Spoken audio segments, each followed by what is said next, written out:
Le troisième point que nous allons voir dans la vente, c'est la formulation du contrat de vente, qui est un pilier. Il faut une formulation obligatoirement pour que la vente soit valable. N'ayez pas peur, on va détailler.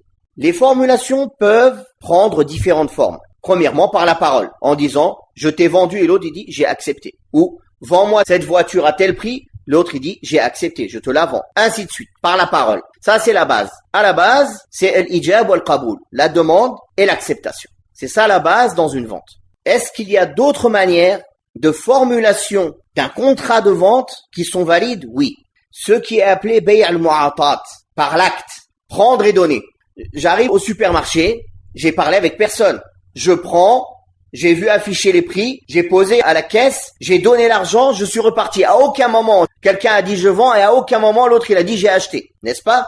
Mais ceci est valide, car c'est une formulation par le geste. J'ai pris avec consentement, en toute connaissance du prix et du produit que j'achète, et j'ai payé avec consentement, et la personne qui est à la caisse, il m'a laissé prendre ce produit avec son consentement, et il a accepté le prix que je lui ai payé pour cela. Tout cela sans parler, ni même sans geste, ni même sans écrire, juste avec des actes. C'est valide.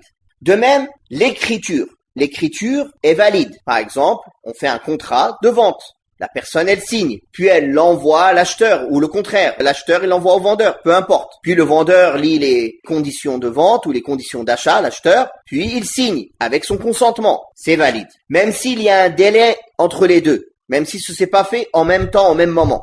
C'est-à-dire, un a signé le contrat, puis il lui a envoyé, puis l'autre a signé.